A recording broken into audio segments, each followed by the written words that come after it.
Problem utama sawit Indonesia adalah keberadaannya yang merusak hutan. Tanpa ada izin dari menteri dan berarti tidak ada izin pelepasan kawasan hutan. Nah, kalau kita telusuri kenapa banjir ini hampir setiap terjadi, ini akibat penambahan hutan. Tumpang tindih dengan wilayah masyarakat adat yang pada akhirnya mengakibatkan konflik sosial. Ya, karena alih fungsi lahan itu akan ekosistem kan jadi berubah.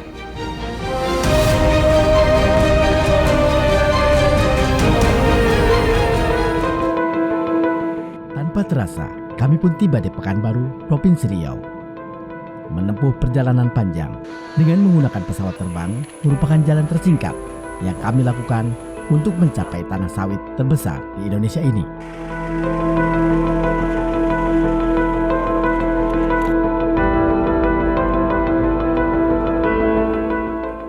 Sawit menjadi salah satu komoditas utama di Provinsi Riau.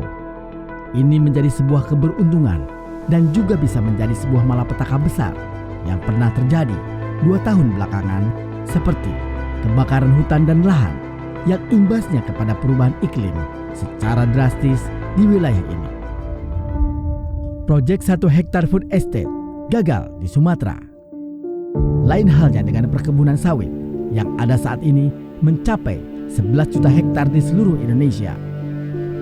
Luasan ini hampir sama dengan luasan Pulau Jawa. Kontribusi ekspor minyak kelapa sawit terhadap pertumbuhan ekonomi daerah Provinsi Riau berdampak terhadap ekonomi regional yang mengurangi ketimpangan pendapatan antar golongan masyarakat di pedesaan. Ini juga menekan tingkat ketimpangan antara daerah kabupaten dan kota di Provinsi Riau, di mana ekspor non-migas daerah, yaitu ekspor produk dari kelapa sawit atau CPO.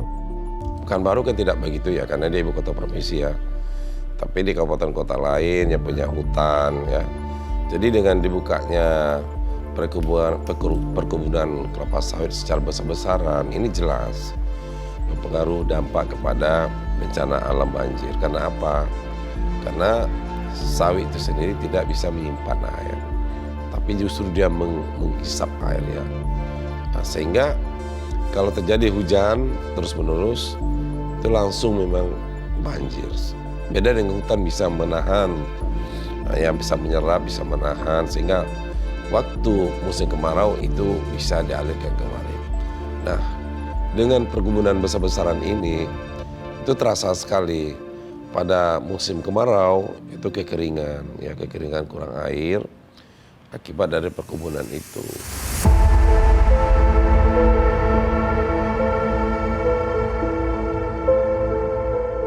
Padi ditanam tumbuh ilalang. Peribahasa lawas itu cocok untuk menggambarkan peraturan Presiden nomor 44 tahun 2020 tentang sistem sertifikasi perkebunan kelapa sawit berkelanjutan di Indonesia.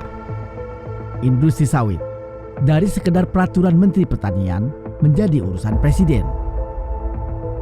Tapi agaknya kenaikan derajat itu hanya gula-gula di tengah gempuran pasar internasional terhadap produk minyak sawit kita, karena dituding sebagai biang deforestasi dan pelanggaran hak asasi manusia. Problem utama sawit Indonesia adalah keberadaannya yang merusak hutan. Dari 16,3 juta hektar kebun sawit yang terdata oleh Kementerian Pertanian, sekitar 3,5 juta hektar berada di kawasan hutan. Artinya, kebun sawit tersebut hasil perambahan liar atau akibat kekacauan penerbitan izin antara pemerintah daerah dan Kementerian Kehutanan. Sampai sekarang kita tetap pakai bahwa pelepasan kawasan baru bisa untuk perkebunan sawit, terus begitu ngelihat sawit yang berada di kawasan hutan tanpa ada izin dari menteri, dan berarti tidak ada izin pelepasan kawasan hutan. Dan berarti inilah yang disebut itu non-prosedural. Bahasanya itu sawitnya ilegal. Sebetulnya sudah diatur itu. Makanya setiap perizinan itu memang harus kajian AMDAL. Kajian AMDAL, kalau didirikan suatu perusahaan itu kira-kira mengganggu enggak terhadap lingkungan tempat masyarakat di situ. ya konsistensi. Nah sebetulnya ini perlu komitmen dari pejabat publik yang memberikan perizinan itu. Sawit acap dituduh sebagai biang deforestasi karena sifatnya yang monokultur. Lahannya hasil perambahan liar, tumpang tindih dengan wilayah masyarakat adat, yang pada akhirnya mengakibatkan konflik sosial.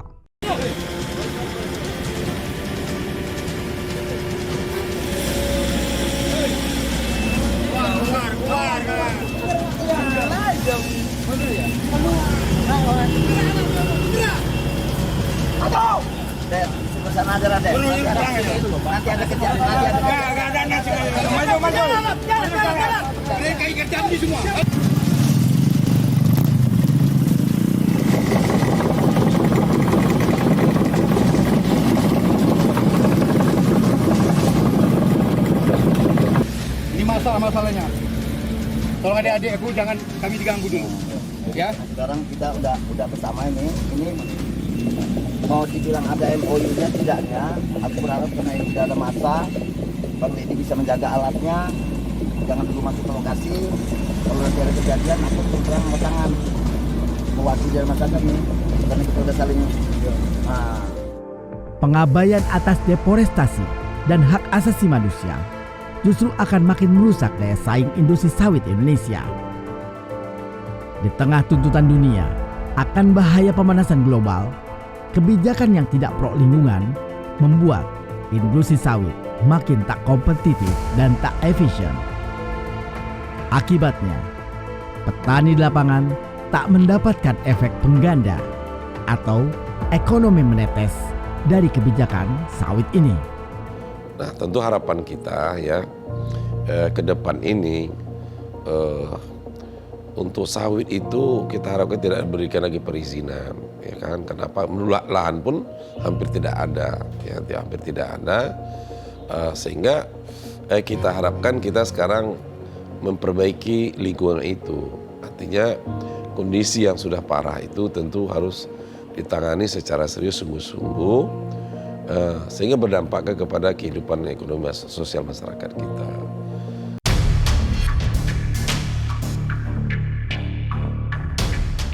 Pemerintah seharusnya memperbaiki problem di hulu industri sawit lebih dahulu, yakni tumpang tindih izin kebun sawit dengan kawasan hutan. Tanpa memperbaiki tata kelola sawit di lapangan, industri ini akan terus mendapatkan kampanye buruk sebagai penyebab deforestasi dan pemanasan global, serta sumber malapetaka konflik sosial. Para ahli telah mengajukan berbagai usul agar tata kelola sawit menjadi lebih pro lingkungan. Ini kalau kita telusuri kenapa banjir ini hampir setiap terjadi, ini akibat penambahan hutan. Baik penambahan liar oleh masyarakat kita, maupun penambahan oleh perusahaan-perusahaan perkebunan yang sangat ambisi terhadap kekayaan eksploitasi daerah kita ini. Kemarau melanda Indonesia. Bencana ini tidak hanya menyebabkan kerusakan lingkungan dan polusi, namun mengakibatkan dampak berantai dan kerugian ekonomi yang besar.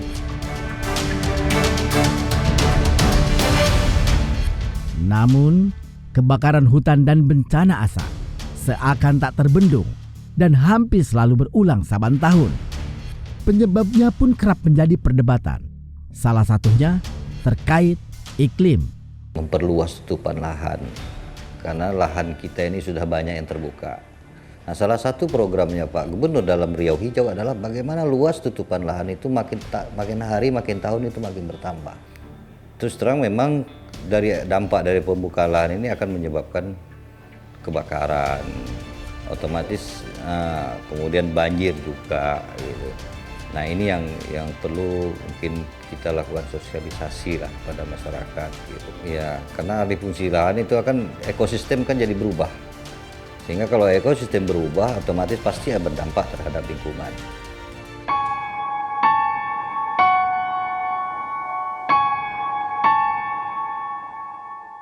Banyak titik api yang ditemukan di lahan konsesi beberapa perusahaan perkebunan.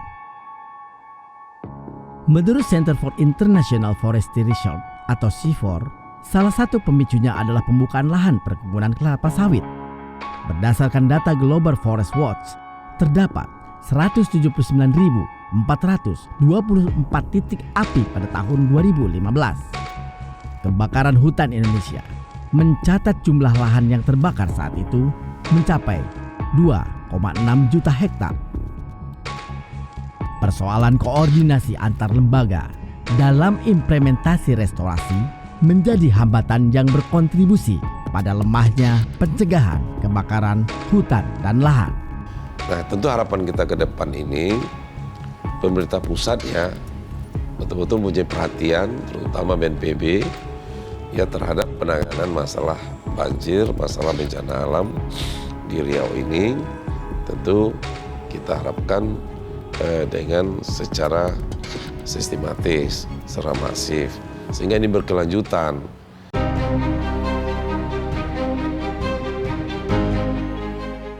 Provinsi Riau mendapatkan tantangan besar dalam mengembangkan Sustainable Development Goal.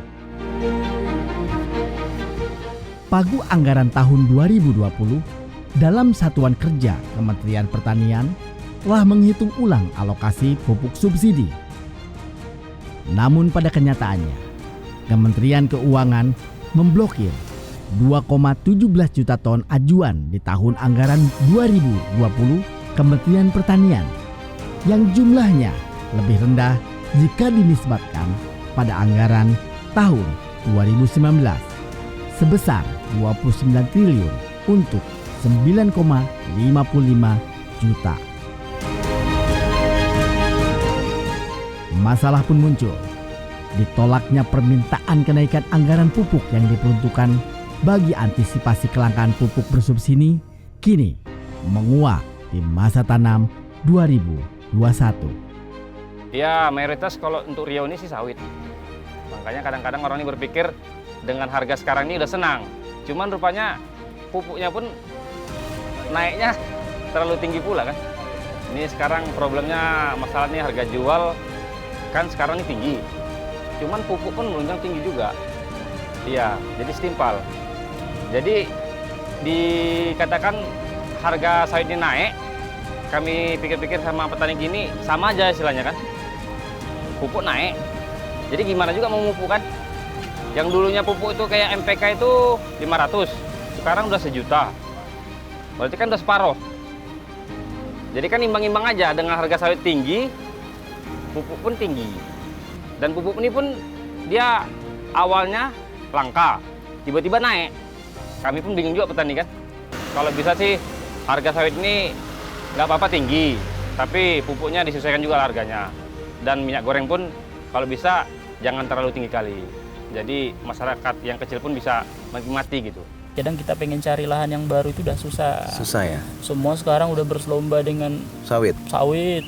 Terus ya pembangunan, infrastruktur dan sebagainya kan itu udah juga tergerus ya, udah diambil lahan itu ya? Iya, jadi kayak memang perlu sih lahan, terus bibit, pupuk, ya untuk kesejahteraan lah petani.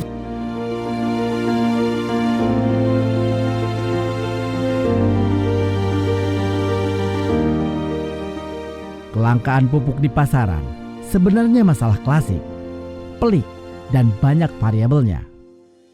Seperti masalah distribusi pupuk yang terhambat SK yang diterbitkan Kepala Dinas Pertanian, baik di kabupaten ataupun kota, serta rumitnya data manual dan ERDKK bagi petani yang memiliki hak untuk membeli dengan harga subsidi. Jadi ini Bu. Iya Pak. Nah, jadi saya ke kota Dewan. Iya Pak. Ya mungkin dulu Ibu sudah pilih tahun 2019 ya. Iya. Jadi sebagai wakil rakyat tentu kami datang menengok kehidupan masyarakat seperti Iya, ini nih sekarang ini kan. Iya Pak. Ibu bergerak di sayur gitu ya. Iya Pak.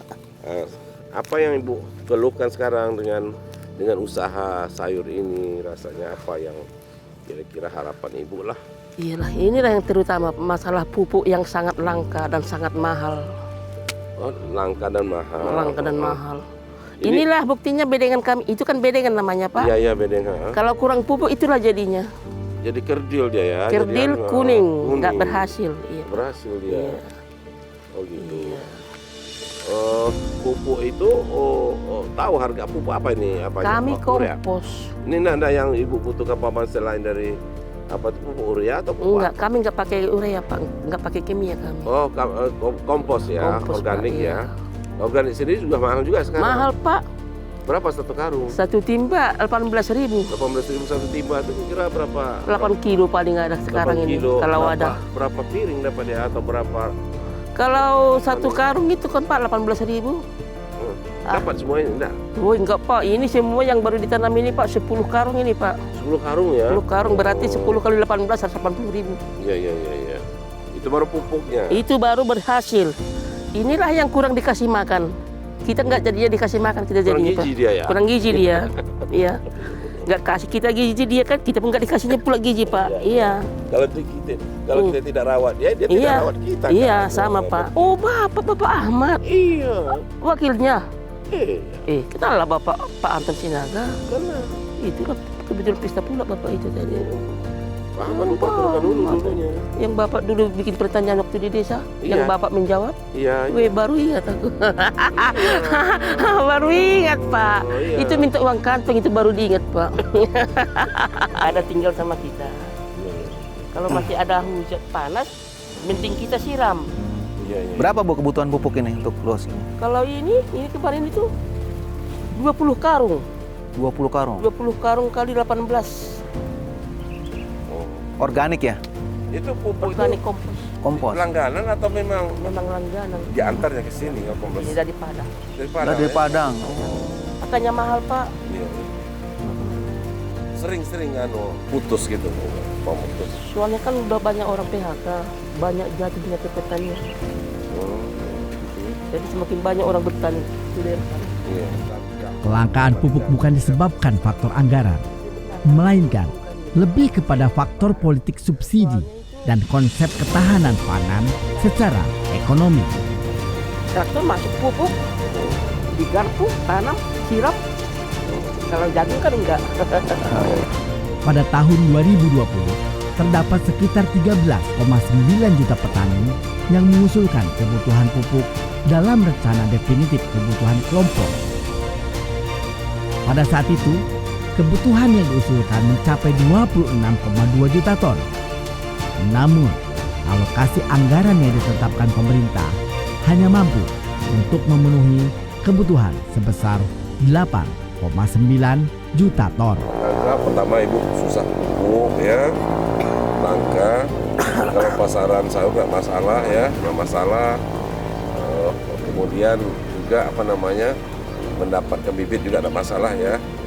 Kangkung yang masalah, kalau bayam nggak masalah. Nggak masalah. Yang penting pupuk ya. Itu yang paling Pupuk apalagi pupuk organik ini jauh datang dari Padang sana ya. Ya mudah-mudahan lah kalau ibu ini bisa kita bicarakan itu tahap ya.